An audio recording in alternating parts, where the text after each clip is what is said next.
नमस्कार, आप देख रहे हैं न्यूज नेशन। दोपहर के 3 बज चुके हैं। इस वक्त की बड़ी खबर दिल्ली के शाहीन बाग से जुड़ी हुई, जहां 67 दिनों से चल रहा प्रदर्शन जो है वो खत्म अभी तक नहीं हुआ है। उसके लिए सुप्रीम कोर्ट ने वार्ताकार नियुक्त किए हैं, जो अब से कुछ ही देर वहां पहुंचेंगे। आज उनकी दूसरी मुलाकात होगी, क्योंकि कल जो मुलाकात हुई थी उसमें बातचीत बेनतीजा रही थी। आज फिर वार्ताकार संजय हेगड़े और साधना रामचंद्रन अब से कुछ ही देर में शाहीन बाग पहुंचेंगे दूसरे दौर की बातचीत करने के लिए। प्रदर्शनकारियों से रास्ता खोलने और धरना प्रदर्शन खत्म करने की बात कही जाएगी। बुधवार को भी प्रदर्शनकारियों से मुलाकात की थी वार्ताकारों ने। 2 घंटे से ज्यादा नहीं चली ये मुलाकात। दरअसल दिक्कत क्या रही है कि वहां पर कोई भी रिप्रेजेंटेटिव नहीं है, यानी कि शाहीन बाग के अंदर ही कई खेमों में उनका आंदोलन बढ़ चुका है। हर कोई खुद को नेता बनाना चाहता है और नतीजा उसका ये होता है कि कोई भी एक निर्णय सर्वसम्मति से नहीं हो पाता। कोई गुट आंदोलन खत्म करना चाहता है, कोई जगह बदलने के लिए तैयार है, तो कोई डटे रहना चाहता है। कल शाहीन बाग में क्या हुआ था, कैसे बातचीत बेनतीजा रही और क्यों प्रदर्शनकारी अभी भी सड़क खोलने को नहीं है राजी, देखिए इस रिपोर्ट में। बुधवार को दिल्ली के शाहीन बाग में हलचल तेज थी। पुलिस के सुरक्षा और मीडिया कैमरों के बीच 2 खास लोग शाहीन बाग के धरने का हल निकालने के लिए मौके पर पहुंचे थे। दरअसल सुप्रीम कोर्ट ने शाहीन बाग में मौजूद प्रदर्शनकारियों से बात करने के लिए 2 वार्ताकार संजय हेगड़े और साधना रामचंद्रन को नियुक्त किया है।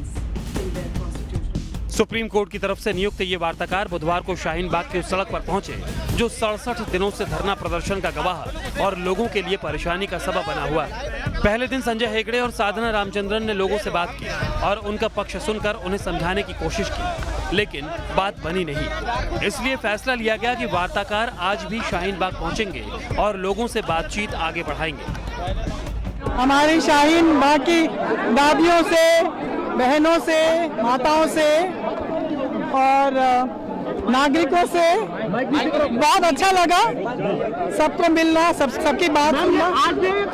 और जी हमने पहले उनसे पूछा कि वो चाहते हैं कि हम कल आए, क्योंकि इतने सारे लोग हैं, आज बात तो पूरी हो नहीं पाई, आज शुरुआत ही हुई है और वो सब चाहते हैं कि हम कल दोबारा आए, तो हम आएंगे। लेकिन शाहीन बाग में महिलाओं और बच्चों की शक्ल में जुटी भीड़ नागरिकता संशोधन कानून को वापस लिए जाने तक हटने को तैयार नहीं है। धरने पर बैठी बुजुर्ग महिलाओं का साफ कहना है कि वो किसी भी कीमत पर इस कानून को वापस करवा कर मानेंगी। हमने कहा है कि हमको कोर्ट पर बहुत ही भरोसा है। आप ही लोग जनता, मोदी और अमित शाह को कह करके आप ही लोग जनता के हक में हल करेंगे। हम लोग को इंशाअल्लाह आप लोग पर उम्मीद है।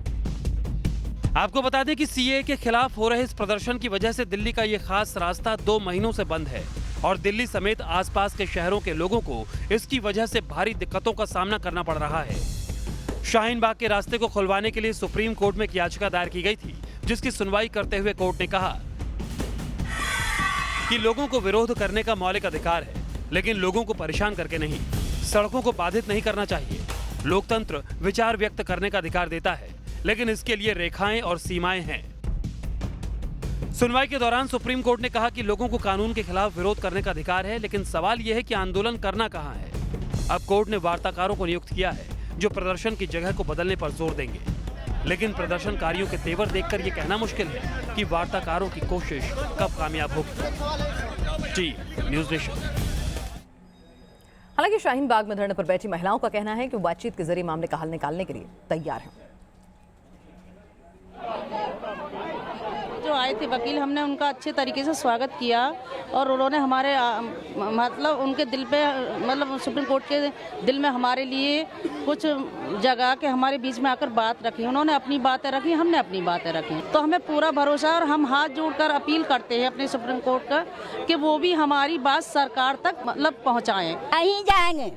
नहीं जाएंगे। तो आपको लगता है कि जो 2 इंटरलॉक्यूटर्स आए हैं, जो बातचीत करने आपसे आए हैं, कोई बीच का रास्ता आप लोग बात करके इनसे निकलवा सकते हैं? निकलवा सकते हैं। हमको कोर्ट पर उम्मीद है। जैसे मस्जिद का फैसला दिया है उन्हें, हम सब चुप हो गए, उससे मेरा फैसला भी दो।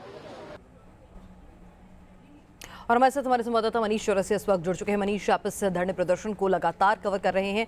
वार्ताकार कल पहुंचे थे, बातचीत बेनतीजा रही, ऐसे में समाधान कैसे निकलेगा?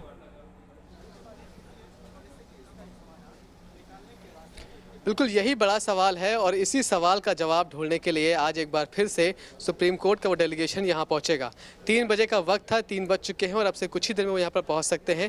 लेकिन जिस तरह से बुधवार को जो बातचीत हुई थी वो बेनतीजा थी और उसमें बात ये भी थी कि दोनों ही पक्ष अपनी अपनी बात रख रहे थे।